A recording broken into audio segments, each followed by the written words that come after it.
Bienvenidos, esto es La espiritualidad que te empodera. Malditas herencias. Hace tiempo un programa de TV argentino tenía una especie de muletilla que rezaba: lo primero es la familia.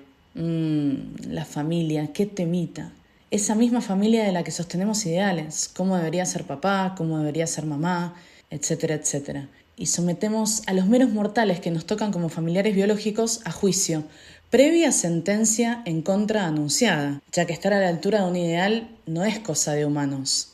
Una de las cuestiones más recurrentes en las terapias psicológicas son aquellos traumas o sufrimientos de la infancia que arrastramos a la adultez y cómo el entorno directo, mamá, papá o cuidador primario, tiene un impacto en nuestra personalidad.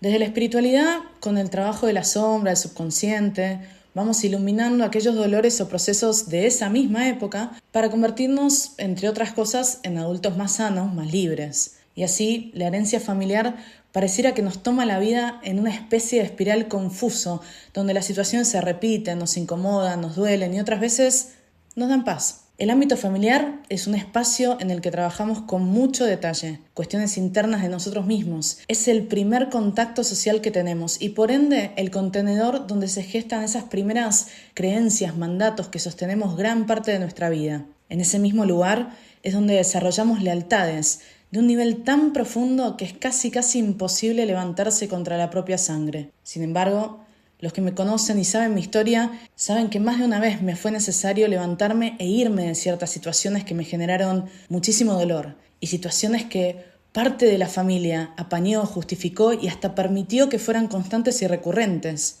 Te pregunto, ¿y si tu hermano vive mandándose las de Caín? ¿Y si en la familia hay historias de abuso que recorren el linaje como un secreto sucio y vicioso? ¿Y si la falta de conexión con el disfrute, el amor, la felicidad se instaló en el linaje y no está permitido o aceptado vivir de otra forma? La realidad es que cada uno de nosotros hace lo que puede con la situación que le tocó, pero muchas veces llegan momentos en nuestra vida donde se vuelve necesario hacer algo diferente, salirnos del patrón familiar, más allá de cualquier lealtad porque simplemente elegimos vivir desde otra perspectiva. Pero es tu hermano. ¿Cuántos de ustedes escucharon la frase "no se nace sabiendo cómo ser padre"? Pareciera que está implícito, pero tampoco se nace sabiendo ser hermanos, abuelos, tíos, hijos. Es más, hasta me animo a decir que no nacemos sabiendo cómo amar al otro. Y no solo eso, sino que no nacemos sabiendo hacernos responsables de nuestros actos. Entonces se mezcla todo en una ensalada del yo que quiere sobrevivir a pesar de cualquiera que amenace esa supervivencia. La mitología está repleta de historias de hermandades que fracasaron, de hermanos confrontados hasta la muerte, de envidias, de ansias de poder, de competencia, de traiciones. Caín y Abel es una de las historias más conocidas, pero no es la única. Ya lo decía José Hernández en el Martín Fierro. Los hermanos sean unidos porque esa es la ley primera, tengan unión verdadera en cualquier tiempo que sea, porque si entre ellos se pelean, los devoran los de afuera. La mitología de tradición oral tenía el inmenso valor de transformarse a través del tiempo con las paletas de colores que representaban las formas de la sociedad vigente. Y no es casualidad que hasta nuestro tiempo hayan llegado esas historias de discordia entre hermanos. Y además de esas historias, Caín y Abel, Enlil y Enki, Osiris y Seth, Atahualpa y Huáscar Inca, Thor y Loki, que nos hablan sobre los problemas de la confrontación, también surgen otras que nos recuerdan el inmenso poder de la hermandad. Isis y Neftis, que juntas dan lugar a la resurrección. Hunahpu y Xbalanque, los gemelos creadores del tiempo en el mundo maya. Sin embargo, en la conciencia colectiva mayormente vive la creencia de tener que sostener los vínculos familiares a pesar del dolor y el sufrimiento, inclusive hasta la propia muerte. ¿Alguna vez te preguntaste si esa historia de dolor que estás viviendo en la familia se presenta para que finalmente alguien en el linaje pueda desarmarla? Dejarla atrás para poder crear nuevas dinámicas más sanas, para que deje de repetirse generación tras generación. Si es así, el aguantar, el guardar el secreto, el prestarse al abuso constante o su justificación, no son más que piedras en el camino que siguen sosteniendo relaciones nocivas.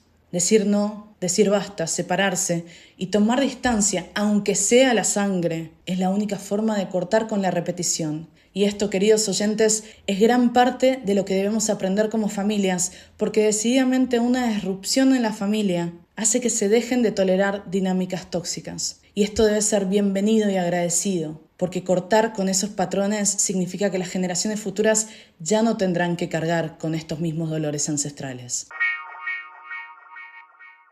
Hola, hola, bienvenidos a este nuevo episodio de la espiritualidad que te empodera. Hoy con este tema de las malditas herencias, todas las cuestiones que nos suceden en la familia, un lugar desde el que podemos atravesar situaciones de mucho dolor, también situaciones maravillosas que nos ayudan a ir hacia adelante en nuestra vida, a crecer, a desarrollarnos, pero existen siempre algunas dinámicas que surgen como obstáculos, pueden ser muy dolorosas y nos cuesta mucho dejarlas de lado. Y para ello convoqué a una persona que respeto muchísimo, que admiro también muchísimo, que se dice el autor oculto, es escritor, es ocultista. Bienvenido, autor oculto, ¿cómo estás? Un placer tenerte acá.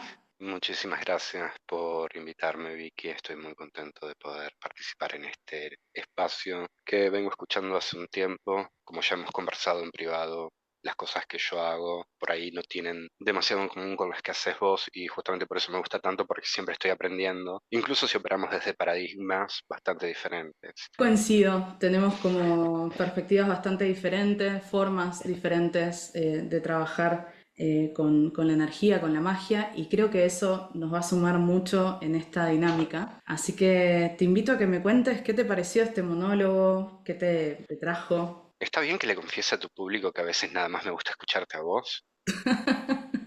Bueno, gracias. En serio, si querés, léeme el pronóstico del tiempo. Al margen de el pronóstico del tiempo y mis admiraciones, me gustó y me gustó mucho. Por ahí me dejó pensando en algo y es en la necesidad que se convierta en responsabilidad para alguien de cortar ciertas cadenas, terminar ciclos, o mejor dicho, impedir que se repitan. Mm, Y este es un peso muy denso. Este es un mm, peso muy denso porque alguna vez leí de un autor gringo que la miseria es confortable, por eso la gente no mejora, por eso la mm. gente prefiere muchas veces no progresar. Él estaba hablando de este grupo que se llama Redneck en Estados Unidos, pero es perfectamente aplicable a cualquiera, en cualquier parte, ¿no? Sí, es muy difícil a veces sobrepasar esos desafíos que se nos presentan y requiere mucha fuerza interior, ¿no? Mucha fuerza de voluntad y un montón de nosotros para poder atravesar esa situación e imaginarnos algo nuevo. Creo que cuando hablamos del ámbito familiar, esto se hace como especialmente notorio, ¿no? Es como, es la familia que me tocó, son los padres que me tocó, los hermanos, hermanas, tíos, abuelos, lo que sea, y es como que de alguna forma estamos atrapados en esas dinámicas y nos cuesta mucho por las lealtades que mencionaba también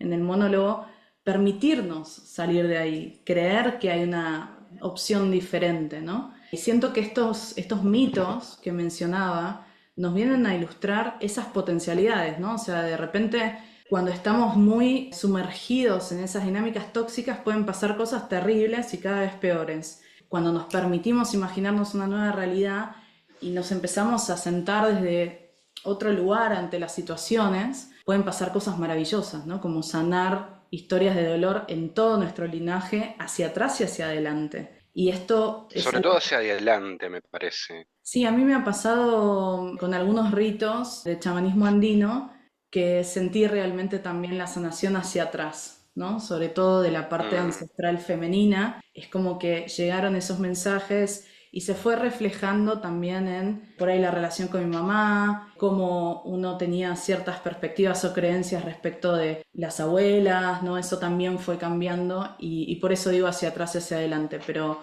creo que lo primero es poder imaginarse que puede ser diferente y después ponerle fichas a eso, ¿no? Como accionar hacia ese lugar. Sí, ocurre sí. Una pequeña nota que te quiero hacer es que tanto vos y yo somos de el país con mayor psicólogos per cápita del mundo y se Ujú. está expandiendo más esta idea de los vínculos se construyen, que alguien sea tu pariente de sangre no significa ninguna otra per se y ese tipo de cosas. Pero este es un fenómeno muy, muy reciente. Es una cosa que cruza todas las sociedades humanas, todas las civilizaciones que hemos conocido, esta cuestión de la familia Mm, y ponerlo en algún tipo de pedestal. Por ahí yo me acuerdo de los Lannister muchas veces y de los Stark y claro, me causa mucha gracia. Venga, dijo de su reverenda madre, no sé si se pueden decir ciertas palabras en tu podcast. creo que El sí, único copado de ustedes es Tyrion. claro. Pero hay por ahí muchísimo de eso, incluso con el tema del incesto, aunque no sea específicamente incesto, Da la impresión que todas las familias tienen algún tipo de tabú, algún tipo de secreto, algún tipo de eso no hablamos. Decía Neil Gaiman respecto a The Sandman, él concibió sus personajes como una familia porque la familia de todo el mundo es un poco bizarra. Y así era como los humanizaba. Claro. Entonces, a mí me queda esto bastante, que por ahí en conversaciones de 3 de la mañana con amigos míos me han contado, susurrando, aunque estuviéramos solos, las cosas de las que no quieren, no pueden y definitivamente no hablan con sus parientes. Claro. Hay mucho tío loco, mucha tía promiscua, mucho Mm, abuelo violento mm, y la simple realidad es que nada viene de la nada, todo el mundo es pariente de alguien. Entonces, no sé quién será para vos o para el que nos esté escuchando la peor persona de la historia, pero ese sujeto también tenía madre, también tenía padre, probablemente tenía hermanos, probablemente tenía tíos. Los padres, los tíos, los hermanos de este tipo, quien quiera que sea el que estén usando como ejemplo, tienen la obligación de quererlo, tienen la obligación de bancarlo. Lo que mm, también nos lleva a una pregunta filosófica. Si sos pariente de Pol Pot, mm. ¿cuáles son tus verdaderas responsabilidades? Porque apoyar a tu pariente significa condenar a todo un país. Esto que estabas diciendo al principio de la terapia psicológica en Argentina, una de las cosas que a mí más me fascina de eso es que la psicología en sus comienzos toma mucho de los mitos. Y cuando hablamos de Sí, ciertos síndromes, ¿no? O sea, tienen que ver mucho con lo familiar. Edipo, sí, sí, sí, sí, sí. Electra, ¿no? Como que se van presentando en diferentes situaciones y creo que esto nos viene como a iluminar cómo pueden ser de disruptivas o desde dolorosas ciertas relaciones y sostener esos secretos y sostener esas lealtades a pesar de la relación tóxica. Bueno, es lo que nos hunde cada vez más, no solo como personas, sino como linaje. O sea, eso se va pasando energéticamente, hay una huella energética entre nosotros y nuestros ancestros, ¿no? Y esos dolores van quedando ahí. Yo me acuerdo una vez charlando con mi mamá. Yo en el 2008 decidí salir de Argentina y fueron como muchos años en diferentes países y demás. Y una vez hablando con mi mamá, ella me sufrió mucho mi salida de Argentina y me decía que le recordaba a todo lo que mi abuela sufrió cuando salió de España. Y mi abuela salió de España en una situación muy difícil, donde su familia no tenía más dinero para sostenerla, ¿no? Y se había dado una Por situación contexto, esto ocurre durante la posguerra, después del 39. en la Guerra Civil Española. Sí, Entonces, mi abuela tenía muchos hermanos, su hermana mayor había perdido su marido en la guerra y estaba embarazada, entonces ya volvía como al ámbito familiar para sustento. Y a mi abuela a los 17 años le compraron un pasaje de tren y un pasaje de barco en Galicia. Le dijeron, vamos a llevarte hasta las vías y cuando pase el tren te vas a tu vida, a hacer tu historia, digamos. Y mi abuela eso lo sufrió muchísimo porque no fue algo que ella decidió, que ella eligió, sino que le fue impuesto una especie de destierro, exilio, ¿no? Y claro, mi mamá creció con toda esa historia de mi abuela, de nunca más haber visto a sus padres, de luego algunas de sus hermanas vinieron a Buenos Aires, también se instalaron, pero mucha soledad por mucho tiempo y mucha falta de familia, ¿no? Entonces cuando yo me voy, a mi madre lo primero que le surge como imagen es el dolor del destierro de mi abuela, pero yo le decía, yo estoy eligiendo esto, ¿no? Estoy eligiendo radicarme en otro lugar y decididamente cuando llegué a España, cuando me radiqué en España, que sentía como que el linaje, los ancestros me estaban pidiendo que vuelva hacia acá, se balancearon un montón de cosas, cambió esa historia en la familia, o sea, ya no es un me echaron y acá no puedo estar, sino que fue una vuelta hecha desde la voluntad, una vuelta próspera, abundante, de bienvenida, me sentí muy bienvenida cuando llegué a España, entonces esas cosas que parecen como meras acciones materiales, ¿no? Me muevo, me compro un pasaje, me voy, un trabajo, lo que sea, tienen una magia que puede llegar a sanar esas cuestiones también en el linaje, ¿no? Entonces, eso no es algo demasiado secreto, el tema de la migración, ¿no? Pero sí hay otros secretos que sostenemos y que es muy difícil poder, como decías vos, hasta verbalizarlos, ¿no? O sea, que por ahí la gente lo cuenta sí, sí, sí, sí. en susurro en una situación En así como, susurro, después de la cuarta cerveza claro, una y confesión. únicamente en determinada compañía. ¿Crees que eso está ligado a vergüenza, a mandatos? O sea, ¿me da vergüenza contar esto o es porque estoy dejando de sostener esas lealtades, ¿no? Que en la familia no se habla de esto, no se reconoce. Yo creo que un poquito de dejar las lealtades hay, pero también hay un poquito o un montón de este es un axioma de mi familia, siempre ha sido así, y yo estoy haciendo algo tabú al contarte. Ujú. Y es algo que yo nunca racionalicé, es algo que no solo no verbalicé, sino que directamente no pienso en eso.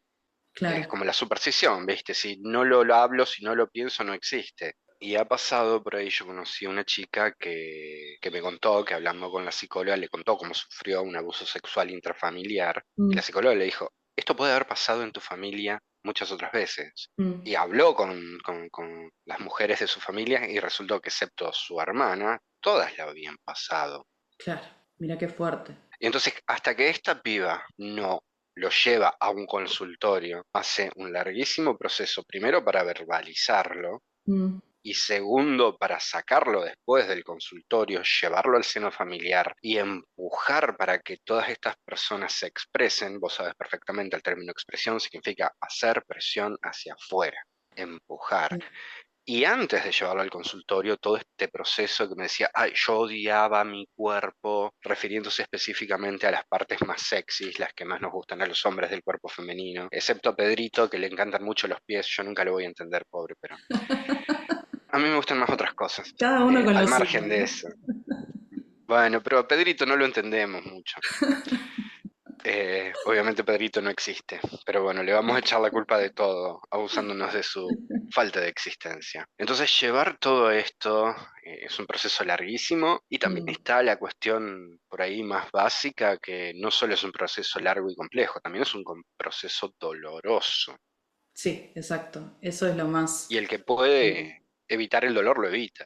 Sí, sin duda creo que ese es el quid de la cuestión, ¿no? O sea, sobre todo cuando hay abuso, siento que el tema del dolor, del sufrimiento, de revivir esa memoria, es lo que más hace que se mantengan esos secretos. Por ahí con otras cuestiones, o sea, si vamos ya a por ahí cuestiones económicas dentro de la familia, ya es algo que está más ligado a lealtades y mandatos, no tanto por ahí al sufrimiento, pero esto que vos decís de poder primero expresarse, verbalizarlo, después llevarlo, plantearlo en el ámbito familiar.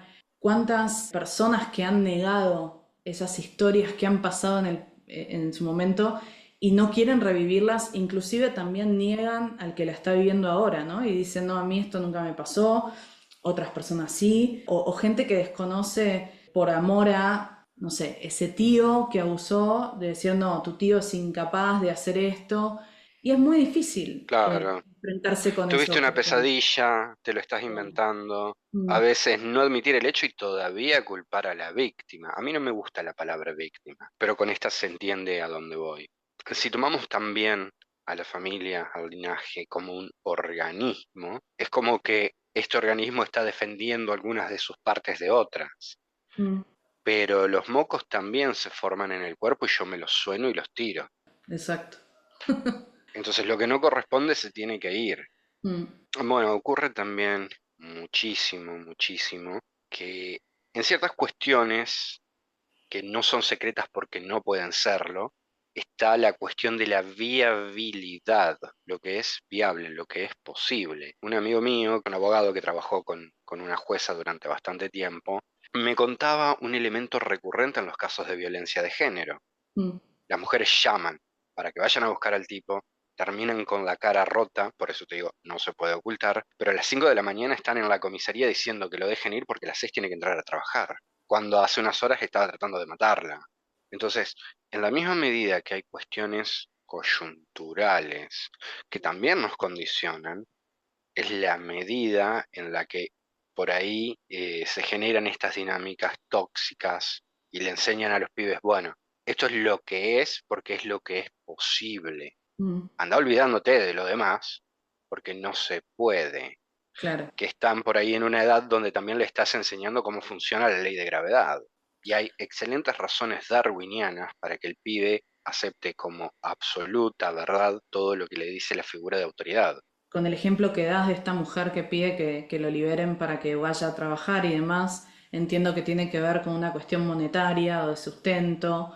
Es muy difícil también que las condiciones estén dadas, por eso también se hace tan polémico en casos de abuso, ¿no? El sustento a la persona que sufre abuso, sea mujer, hombre, no importa, pero hay patrones que hacen que generalmente el abusador controla muchas más cosas en la vida de la persona que simplemente el darle un golpe, ¿no? Entonces eso hace Por que el supuesto, ámbito sí. sea más difícil o que las condiciones estén menos dadas para que esa persona pueda poner esa distancia. Creo que lo importante es poder creer que hay una forma, poder saber que eso no nos va a conducir a ningún lado más que a más peligro y más dolor en el ámbito que sea, pero particularmente siento que adentro de la familia es como que la familia se vuelve una especie de scrum por momentos, ¿no? O sea, acá adentro es todo lo nuestro, no se habla afuera, no se dice afuera, se trata de resolver a veces adentro, muchas veces sin una real solución. Y me acordaba lo otro que se dice también, ¿no? Que un niño golpeado es muy probable que se transforme en un adulto golpeador. Y cómo esa dinámica tiene que ver con todo lo que vivimos de niños, lo replicamos de adultos para poder entenderlos, porque a veces nos pasa situaciones que no entendés por qué te está pasando eso, por qué estás expuesto de esa manera, por qué sentís así, y entonces de adultos se vuelve a replicar. Y para todo eso, poder primero activar la honestidad y la falta de secretos, o sea, el contar lo que sucede, para evitar que llegues a una situación de adulta y vuelvas a repetir algo que te súper lastimó, ¿no? Eso es porque no hubo un proceso de niño o de niña que te sustentara para dejar atrás esa historia, para sanar esa historia y que no se vuelva a repetir con otras personas de la familia o no. Claro, Eh, sí, esto es lamentablemente una serie cíclica. Se engancha por ahí con lo que te decía al principio. Hay una responsabilidad muy grande para la persona que es la que finalmente rompe y mm, finaliza los ciclos. Esto no es menor. Y yo las creo ovejas que a negras. cualquiera, las ovejas negras o a lo mejor los lobos blancos. No necesariamente. Entonces yo creo que esto por ahí es una cuestión también sobre qué es justo que se puede estar preguntando cualquiera que nos escuche y que se siente identificado. En mi familia pasaba esto, lo otro y lo demás allá, que pueda decirte, bueno, pero ¿por qué lo tengo que hacer yo? ¿Por qué no lo hizo alguien antes? Y que nunca es justo terminar en esa posición. Mm, Pero la alternativa es incluso más justa, más injusta, perdón, porque implica que el ciclo lo vas a terminar viviendo vos mismo. mm. Entonces, cuando nos planteamos esto, yo creo que es menos una cuestión de que es justo y que no, y más una cuestión de hasta cuánto te la vas a bancar Mm. y cuáles son las cosas que uno hace por uno mismo. Yo desde ese punto de vista lo que creo es que cada persona, desde el lugar, desde el rol que le toque, ¿no? Cada persona que vive una situación de relación familiar tóxica tiene la oportunidad de cambiar eso. Ahora, hay personas que están más disponibles para hacerlo y hay personas que están menos disponibles para hacerlo. Vivimos en una época donde el cambio social, el cambio de creencias respecto de estas cosas se está activando de una manera muy diferente de lo que era 50 años atrás, ¿no? Entonces, también Sí, sí, sí, sí. te abre posibilidades a decir cosas que antes era impensado decir, ¿no? O sea, estamos hablando de épocas donde no solo se escondían temas de plata, temas de negocios turbios, temas de abuso, también se escondían aquellos que nacían con deformidades o enfermedades mentales o parálisis y de repente se los extirpaba de la familia, ¿no? Entonces la cantidad de cosas que hay escondidas en el linaje desconocidas, porque esas personas son parte de ese linaje y vienen a traer su energía y viene a traer información, todo eso está en nuestro ADN, ¿no? Desde el chamanismo se cree que toda esta información entra cuando pasamos por el canal de nacimiento, o sea, más allá de nuestra esencia, entra todo el patrón del linaje de los ancestros a nuestro ADN. Entonces, todas esas posibilidades están ahí. y poder desarmar estos secretos ya que estamos entrando en esta época más libre para decir las cosas que nos pasan, del análisis, del autoanálisis, de la introspección, de la reflexión. Es un momento que nos acompaña mucho más de lo que nos acompañaba antes. Ojalá lo hubiesen hecho otros antes que nosotros, lo entiendo, parece un poco injusto tener que hacerse cargo de todo eso, pero es como vos decís, quedarse ahí es súper injusto para nosotros mismos también. Entonces, tomar ese paso y animarse y saber que a la larga, porque en el corto plazo pareciera como que estás activando una destrucción, ¿no? Adentro de la familia. Rompes una lealtad, cortás un cordón, no dejas que siga una dinámica que lastimó a mucha gente y muchos se pueden poner en contra o tomar parte desde otro lugar. Pareciera que se desarma o se empieza a armar en realidad un huracán, ¿no? Y uno está ahí en el medio mirando desde el ojo del huracán toda la destrucción que está pasando alrededor y eso puede ser también muy doloroso con tu propia familia. Pero sostener la creencia y la sabiduría de que eso nos va a llevar a todos, no solo a mí, a todos a un lugar mejor, es lo que también nos da fuerzas para hacerlo, ¿no? Sí. Mira, respecto a lo que decías recién de los excluidos por las deformidades y todo esto, es bastante simple, son los no normales, los que se salen de la norma. Y yo creo que cuando también hablamos de las otras cosas, de la cuestión financiera, del abuso sexual, del abuso físico, del abuso emocional, de los secretos familiares, es como que esto también se sostiene y tiene un mismo propósito y una misma razón de ser que cuando se apartaba al que tenía una deformidad o cuando se mataba al bebé Mm. deforme, que es poner una ofrenda en el altar del Dios status quo. Porque buena parte de todo esto también es justamente eso, es el status quo. Tenemos un techo, tenemos un plato de comida, las cosas medianamente funcionan. No pongan esto en peligro. Claro. eh, que también lo podemos extender a cosas que no son realmente necesarias para la vida, como, che, nos vamos todos los años de vacaciones a, no sé, los Alpes suizos. Mm.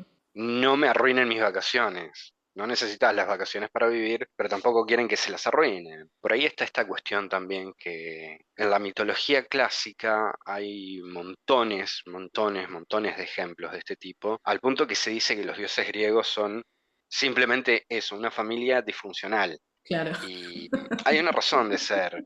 Cuando vos ves el aspecto narrativo, al margen de la realidad de los textos, Mm. ¿no? Pero cuando vos ves la razón narrativa del Mesías en el Nuevo Testamento de los católicos, la razón narrativa del Cristo, del ungido, es ser un paragón de la virtud. Mm. A los griegos le chupaba tres pelotas la virtud. El Bueno, propósito narrativo de sus bueno. mitos era mostrar lo que era verdad sobre la civilización griega. Por eso hay tanta violencia contra la mujer, porque fue un muy mal periodo para ser mujer. Aristóteles hablaba bastante de la virtud, o sea, había como un reconocimiento de la virtud. Lo que pasa es que vos estás hablando en la Sí, sí, sí, relación entre los sí. dioses. Claro, claro. Y justamente, como de nuevo decía Gaiman, la familia de todo el mundo es bastante bizarra. Los dioses griegos en sus vínculos entre ellos son tan disfuncionales. El gran Mm. herrero Hefesto, la razón que le daban para ser un lisiado era que lo habían tirado desde el Monte Olimpo. Históricamente, por el trabajo con las mismas materias, los guerreros terminaban lisiados de ese modo. Mm. Entonces, el dios de los guerreros obviamente tenía que estar lisiado. Hay una razón histórica para esto. Pero también está la razón narrativa, porque podrían perfectamente haber puesto que se cayó él solo, Claro. pero no, tuvieron que poner que a un pariente lo tira. O, o bueno, el famoso caso de Hermes, que Mm. nace en una cueva y cuando tiene un total de un día de vida, lo primero que hace es escaparse de la cueva y robarse el ganado sagrado de su medio hermano Apolo. Y bueno, Claro. Hermes, siendo Hermes, por supuesto, para cuando termina el día, no solo no sufre ningún tipo de consecuencia real, sino que sale amigo de Apolo, Claro. y es por ahí el que tiene los vínculos más sanos. Bueno, pero eso es un montón, porque ahí estás hablando de dos hermanos o medio hermanos, digamos, que no terminan la historia como Caín y Abel, ¿no? Lo Sí, resuelven sí, desde sí. otro lugar y consiguen, de la forma que sea, con las cualidades que sea, no conozco la historia en detalle, pero consiguen sostener una suerte de amistad o de hermandad y de respeto. Mayormente de Apolo, sí. Si lees las historias de los griegos, Hermes tiene las mejores y no es muy respetuoso que digamos. Pero sí, logra ganarse a su familia, logra salir de la cueva y Mm, logra obtener un reconocimiento. mm, Por ahí, ahora, algunos hermanos que son bastante funcionales también serían Fobos y Deimos, hijos de Ares, dios de la guerra, que a pesar de, bueno, que Atenas era muy docta y mm, odiaban a esos barbáricos espartanos, Ares era siempre visto como un dios nefasto, porque mm, encarnaba todo lo malo de la guerra, encarnaba la brutalidad, la violencia, mientras que Atena encarnaba lo positivo, la estrategia, la táctica, la disciplina. Pero en sus mitos, Ares es en realidad un muy buen padre. Y yo nunca mm. me encontré con una historia en la que Phobos y Deimos estén peleando entre ellos. Claro, sostienen como algo diferente, ¿no? Como... Sí, tiene más hijos y hay más historias. No existe tal cosa como un canon de los mitos Mm, griegos. mm. Todo el mundo fue agregando, quitando, editando y cambiando con el correr de, bueno, miles de años. Interesante, y me contabas también antes de que arranquemos a grabar de Apolo y Artemisa, ¿era? Sí, Apolo y Artemisa, que no son hermanos gemelos, sino que son hermanos fraternales, nacidos con muy poquita diferencia. Mm, Artemisa nace primero, hay todo un mito sobre su nacimiento porque tenían prohibido pisar cualquier tierra, entonces tuvieron que hacerles una isla. mm, Pero estos dos siempre están en el mismo lado. mm, En la mitología, no específicamente en la clásica, sino en general, es muy raro encontrarte con hermanos fraternales de este tipo, con gemelos fraternales, mm, nacidos en el mismo momento pero que no son gemelos, lo que normalmente llamamos mellizos por acá, mm, que no necesariamente van a ser iguales. Artemisa y Apolo son dos de estos, muy poquitos, y en general siempre están del mismo lado, mm, siempre están juntos, no necesariamente juntos, tienen sus propias historias, ¿no? Pero nunca están en conflicto. Sin mm, embargo, Artemisa es una de las diosas virginales de la mitología griega y tiene una sola historia de amor, que es cuando conoce al cazador Orión. mm. Y ella se enamora del cazador Orión y su muy definitivamente no virginal hermano, ¿qué puede haber hecho? Haber orquestado el modo de hacer que Orión se vaya nadando Mm, por manipulación de Apolo, y luego Artemisa, que no sabía que Orión estaba ahí, termina en una competencia de arco con Apolo, ambos son arqueros, y le dice, mm. che, ¿a qué no le das a ese puntito que está allá? Artemisa, siendo la gran arquera que era, por supuesto, le da al puntito que está allá, que era Orión, el tipo del que se había enamorado. Es muy Wow, siniestro. es muy El siniestro. hermano la hace matar al único tipo que amó. Y ahí está esta cosa tan perversa que es que Artemisa no tiene una reacción tremenda y se enemista con Apolo, al margen de nuevo que no hay canon en los mitos clásicos, siempre siguen manteniendo este vínculo, siempre es, bueno, me habrá hecho matar al único tipo que quise, pero sigue siendo mi hermano. Claro. Y esta es una noción que hemos tenido durante miles y miles y miles y miles de años. Y de nuevo, los mitos griegos no pretenden decirte qué es lo virtuoso. Los mitos griegos pretenden decirte qué era lo cierto de la sociedad griega de la época. Y Exacto, el de la sociedad reflejo de griega la de la realidad. época y hasta hoy en día en todas las sociedades. Hay una reverencia por esta cuestión de gente que tiene al menos parte de tu mismo ADN. Por ahí he escuchado muchas veces gente que lo trata de racionalizar como diciendo, cuando estés en tu peor momento únicamente la familia te va a salvar. Pero si cuando estás bien el otro te está apuñalando por la espalda, ¿cómo esperás que venga a ayudarte cuando estás mal? No, y además muchas veces te hunde en tu peor momento. O sea, porque Claro, eso el también, apuñalarte por la eso espalda es también. como llevarte a un peor momento, ¿no? Y yo Sí, sí, pensaba, sí, sí, sí. nosotros también desde las Américas tenemos dos historias que son muy ilustrativas de los dos extremos de alguna forma, que es la historia de Atahualpa y Huascarinca, hermanos disputándose el imperio cuando llega el conquistador. Atahualpa en Lima era guerrero, Huascarinca era chamán en los Andes en Cusco. Y por la misma disputa que tenían del imperio, Atahualpa se alía con los españoles y los cita a Huáscar a encontrarse con él con la promesa de que se van a aliar contra el conquistador. Esto no sucede y Huáscar cuando llega se encuentra con el conquistador y es asesinado, ¿no? Entonces manda, digamos, entrega a su propio hermano. Y ahí está esa dinámica de confrontación, de alguna forma tenían mucho respeto los conquistadores por lo que era el ejército de Huáscar. Se estimaba de hecho que iba a ser como el contraataque más fuerte que iban a tener. Entonces había toda una dinámica, digamos, que lleva a que estos dos hermanos, por poder, por ansias de ambiciones, ¿no? De sostener el imperio, no puedan encontrarse. Y después, en el mundo maya, encontramos a Hunahpu y Xbalanque, que son dos hermanos gemelos, que representan de alguna forma la luz y la oscuridad, ¿no? O sea, como una dualidad. Y ambos son convocados por los dioses del inframundo a jugar el juego de pelota del que tanto se habla, que la intención era matarlos. Y ellos entran a ese inframundo y van pasando una prueba tras otra, una prueba tras otra, hasta que finalmente pueden salir ayudándose el uno al otro, activando como una inteligencia compartida, una sabiduría compartida.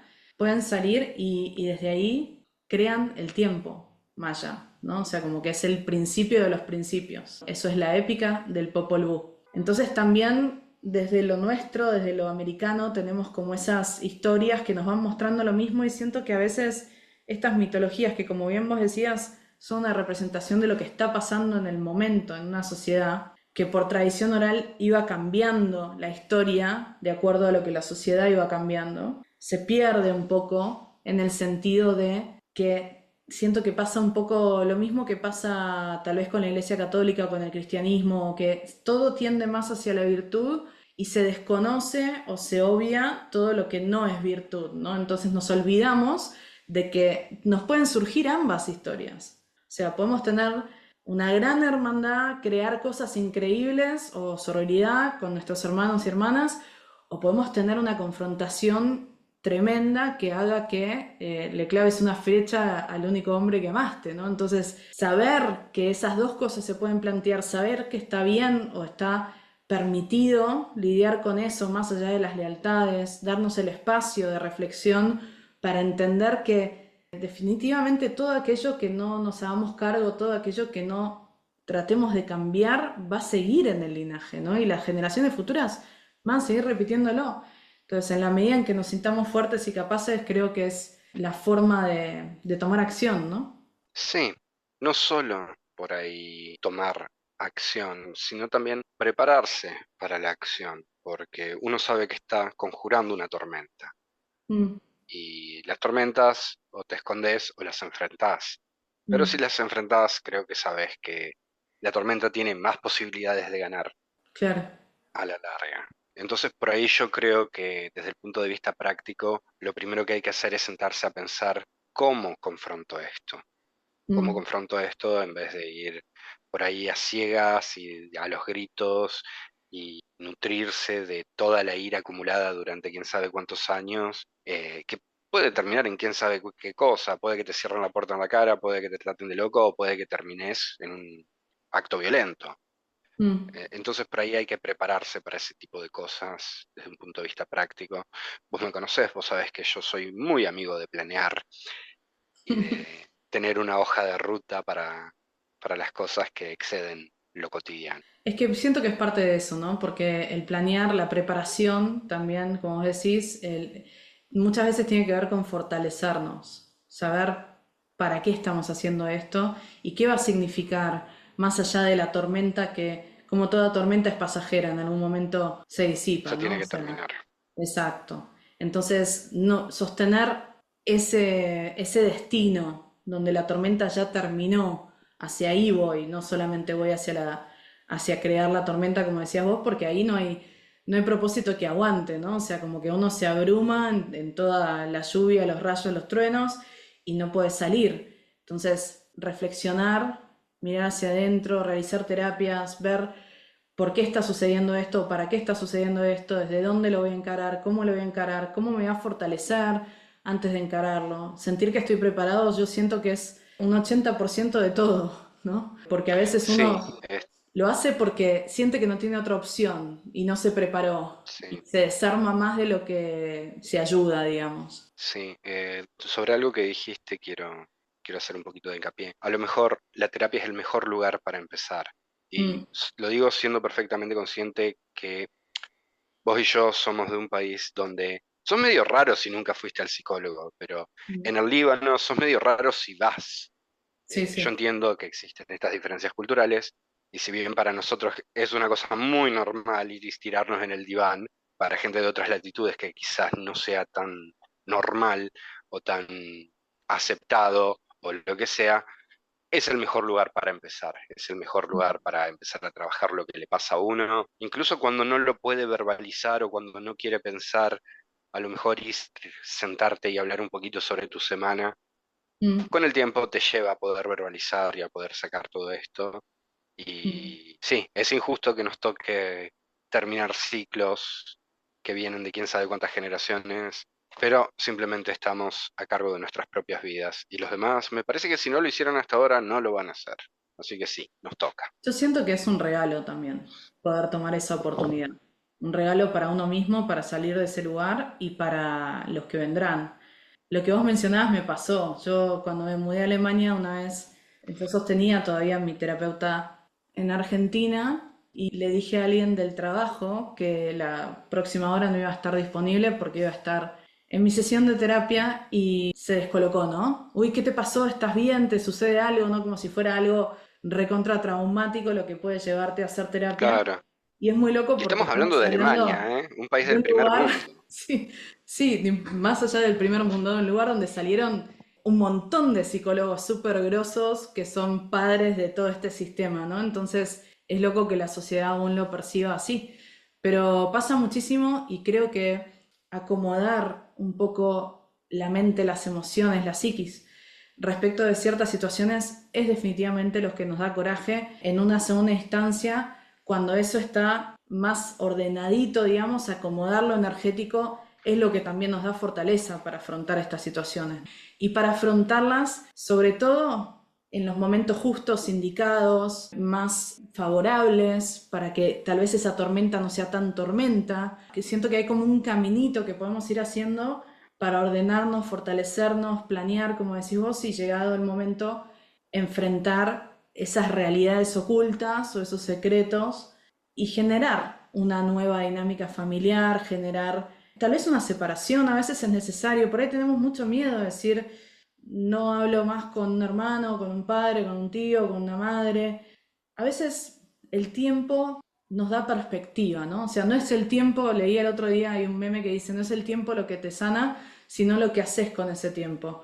Bueno, pero a veces necesitamos el tiempo como para obtener esa nueva perspectiva, permitirnos mover la cabeza hacia otro lado y ver las situaciones de otro lugar y activar esa medicina. Pero siento que es un regalo, o sea, al final del día es completamente evolutivo, ¿no? O sea, vamos a poder estar en otro lugar nosotros y la familia también. Sí, y por ahí a mucha gente le puede parecer quizás demasiado exagerado decir nunca más le dirijo la palabra a este. Pero yo tengo Mm, un pariente político al que no le dirijo la palabra hace 20 años y después de 20 años no siento la más mínima necesidad de cambiar. claro. Así como está, está perfecto para mí. Y a mí me Mm, funciona. mm, Y, y yo no me lo tuve que pensar, ni fue un secreto familiar, ni nada por el estilo. Simplemente una persona se fue al carajo durante un periodo de tiempo, cada vez peor, cada vez peor, cada vez peor, y un día cruzó un límite que yo no estoy dispuesto a sostener. Y no tengo mm, por qué. ujú, Y es un pariente político, ni siquiera un pariente de sangre. claro. Bueno, yo tengo también Es pari. alguna situación así, creo que hay límites que son, que cuando las personas pasan esos límites es muy difícil volver atrás. No sé si tiene que ver con una cuestión de perdón, porque yo trabajé mucho para perdonar esa relación, todo lo que sucedió y demás, y no siento hoy por hoy una angustia profunda con eso. Siento que lo he perdonado, pero como que uno toma elecciones en la vida y de repente decís, esto lo quiero lejos. Sobre todo Claro, que pasa el tiempo, muchas veces pasa el tiempo, al ser un pariente político, en tu caso no sé, pero through the vine, como se dice en inglés, ¿no? A través del viñedo, uno va escuchando en qué anda esa persona, porque sigue siendo de la familia y muchas veces no ves cambios, no ves evolución, no ves nada claro. y decís, bueno, en estas condiciones, allá a lo lejos, por favor, porque también uno sufrió tanto que dice, no quiero volver a construir ahí algo que me lastimó Claro, me tanto va a pasar lo mismo. si esta persona no hizo un proceso, porque también está eso, ¿no? O sea, nosotros hacemos nuestro proceso para Y cambiar un únicamente el patrón en la nuestro. familia, pero también los otros tienen que hacer el propio para que la relación se recupere de alguna forma. Si no, es una utopía, Claro. es idílico. Y respecto al perdón, está esta cuestión de perdonar, perdonar, perdonar. Si una persona no muestra el más mínimo remordimiento, 100 décadas, nunca se hizo responsable. Sí, con hacerla y no tener que pagarla le va perfecto. ¿Qué Mm. carajo tengo que andar perdonando a ese? Lo entiendo, lo entiendo y en algún No, no punto quiero. mi versión más combativa está de acuerdo. Lo que pasa es que yo siento que cuando trabajamos el perdón, muchas veces lo más fuerte es perdonarnos a nosotros mismos por habernos expuesto a eso. He pasado situaciones en las que me he quedado pensando muchísimo cómo me puse ahí, cómo no la vi, cómo fui capaz de llegar hasta ese punto y no leerla. Entonces siento que cuando trabajo el perdón viene mucho eso. Y si lo pensamos también desde un punto de vista más, para mí, de alguna forma esta vida es un juego de Monopoly, ¿no? Y te viene a proponer todo el tiempo qué propiedades querés comprar y vos decidís esta sí, esta no, esta sí, esta no. Le ponemos un montón de fichas a las propiedades que compramos, pero de alguna forma todo el tablero es un juego. Entonces las personas estas que vienen a proponerte situaciones, que entramos a jugar con esas situaciones, no dejan de ser, para mí, espejos, maestros, ¿no? Entonces no tiene que ver con, muchas veces no tiene que ver con la persona en sí, perdonar a la persona en sí, sino perdonarse a sí mismo y entender que la persona fue funcional a que uno vea algo que le estaba pasando o una dinámica interna que estaba sosteniendo y que era nociva. Y entonces ahí es como que ya empezamos a disolver lo que sería el es tu culpa porque vos me hiciste esto, ¿no? Y entonces nos hacemos cargo, lo hablábamos un poco en el podcast pasado de la dinámica de víctima, ¿no? Nos hacemos cargo de lo propio y ya deja de haber un victimario, un salvador del otro lado o una víctima del otro lado, porque nos empodera, ¿no? Nos da el poder de hacer por nosotros mismos. Sí, y como hablábamos al principio, que operamos desde paradigmas diferentes, yo quiero introducir un elemento en esta dinámica del perdón, A ver. que no es ni perdonar ni vivir con resentimiento. Es Mm, algo muy poderoso y es la indiferencia. ok. Es la indiferencia. O No sea, todo, soltar el dolor que te generó eso y convertirte en indiferente. ¿Cómo sería? enteramente indiferente, enteramente insensible, y es como si esta persona que te pone en estas situaciones nunca haya existido. Pero Sus ¿cómo acciones, somos sí. insensibles siendo humanos? ¿Me explicas esto? Te lo pregunto porque Claro, realmente me cuesta, ¿no? O sea, pienso que cuando a mí se me disparan los patos por diferentes cosas, lo último que me sucede es ser insensible, al contrario, siento demasiado. Entonces, ¿cómo funciona esa parte? y bueno, es una perspectiva respecto a un sujeto o muy reducido grupo de sujetos. Mm, Es, esta gente me da lo mismo si está viva o está muerta, mm, si gana la lotería o mm, si se le prende fuego a la casa, no me importa mm. y no me genera nada ninguna de estas cosas. Ok, ok. A lo mejor si tu amigo se saca la lotería, vos decís la puta madre, ¿por qué no a mí? Claro. Pero si se la gana este sujeto, nada. Te da igual. Sí, yo siento que eso es un proceso para mí que viene por ahí después de haberlo trabajado, ¿no? La situación que se dio, haber trabajado el perdón hacia afuera y hacia adentro particularmente. Y después sí me pasa eso, me pasa como que aunque escuche historias o no escuche historias, hay personas que dejaron de ser relevantes. Tal vez mirándolo desde ese mismo juego del que hablaba antes, porque muchas veces hay gente que aparece en nuestra vida, nos viene a plantear algo, lo trabajamos y cuando se terminó desaparece. O sea, ya no hay ningún tipo de vínculo, ningún tipo de interés o sí, de sustentar nada y como decías vos, indiferencia, ¿no? O sea, ya está, eso ya está, eso que tenía que pasar ya está Sí. y ya no hay más nada. Entonces, Sí, en la y también familia... por ahí el hecho que todo el mundo juega algún tipo de rol en nuestras vidas. Ujú, ujú, Y esos roles generalmente tienen algún tipo de propósito Y no hablo necesariamente de un aspecto metafísico, yo creo que si le damos propósito a las cosas, Mm, a través del acto lo tienen. mm, Yo sufrí mucho con tal o cual cosa, pero si aprendí algo, mm, fue algo con propósito. Yo como absurdista, como gran admirador del gran Albert Camus, creo en esto, creo en construir significado a través de los actos.